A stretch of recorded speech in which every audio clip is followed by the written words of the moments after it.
Voilà, je vous propose qu'on continue avec les illustrations. Ici, j'ai pris un livre qui est en fait une bande dessinée qui s'appelle Neurocomique pour reparler des questions de l'excitabilité de la membrane. Alors ici, ils ont représenté les ions et vous voyez que les ions avec le même type de charge, des ions positifs par exemple, ont tendance à se repousser s'ils sont présents en grande quantité et ils représentent alors cette notion du gradient électrique ici, mais on pourrait aussi représenter le gradient chimique de la même manière avec des ions qui, plutôt qu'être là les uns sur les autres, quittent le compartiment où ils sont présents en grande quantité pour aller vers le compartiment où ils sont moins concentrés.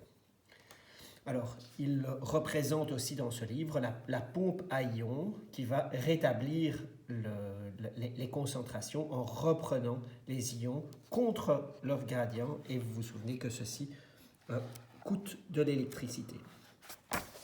Alors, on arrive à une notion qui est assez importante et qui nous rapproche de nouveau de la notion du seuil. Le seuil, c'est le seuil d'ouverture des canaux sodiques voltage dépendants. Alors, il représente ici ce canal sodique voltage dépendant qui s'ouvre tout d'un coup, là, en présence d'une dépolarisation de la membrane. Mais ce qui est important pour nous, c'est de réaliser comment ça se passe et de se souvenir que les canaux sodiques voltage dépendants ne sont présents qu'à partir du hile. Il n'y en a pas au niveau des dendrites, il n'y en a pas au niveau du soma. Et pourtant, les dépolarisations de la membrane, éventuellement les hyperpolarisations de la membrane aussi, peuvent survenir au niveau des dendrites et au niveau du soma. Et les petites dépolarisations qui arrivent ici, notamment et surtout donc au niveau des dendrites, ça va être le couplage chimico-électrique. Un neurotransmetteur est arrivé, c'est lié à un récepteur. Ceci a permis d'ouvrir des canaux ioniques, par exemple faire entrer des charges positives. On a une dépolarisation, vous voyez on la représente vers le haut, on a une dépolarisation et cette dépolarisation va se propager. Et cette dépolarisation seule est trop petite, on est loin en dessous du seuil, en anglais threshold, donc on est loin en dessous du seuil.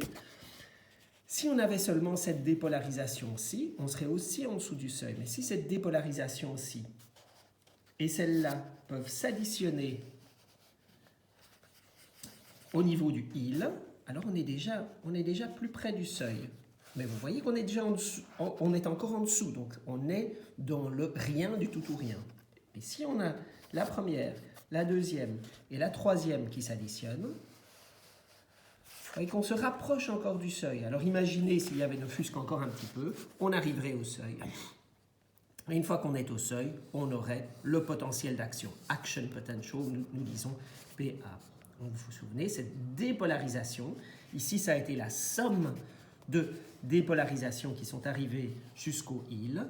Je dis jusqu'au hile parce qu'il n'y a qu'au hile que ça compte. Ceci, je l'enregistre au niveau du hile. Je ne pourrais pas l'enregistrer là, il n'y a pas de potentiel d'action là. Le seuil d'ouverture du canal sodique voltage dépendant, l'entrée massive de sodium, l'inactivation de ce canal, la sortie de potassium, cette repolarisation, l'hyperpolarisation. Ici, nous sommes dans la période réfractaire, d'abord réfractaire absolue, et puis relative. Oh, il n'y a pas une bonne raison pour laquelle, dans cette illustration, ils ont dépassé le potentiel de repos. Nous devrions plutôt le représenter avec une ligne comme ça, qui rejoint le potentiel de repos. Encore quelque chose d'intéressant pour nous, oui, c'est la production de potentiel d'action de proche en proche. Donc, nous avons eu des dépolarisations qui arrivent au niveau de dendrites. Ces dépolarisations s'additionnent au niveau du hile. Et une fois qu'elles ont produit un potentiel d'action, elles vont pouvoir en produire un deuxième un petit peu plus loin, parce que cette grande dépolarisation liée à l'entrée de sodium dans le liquide intracellulaire dépolarise la membrane un petit peu plus loin au point d'ouvrir un autre canal sodique voltage dépendant et puis de proche en proche un autre. Et vous retrouvez ici cette propagation du potentiel d'action.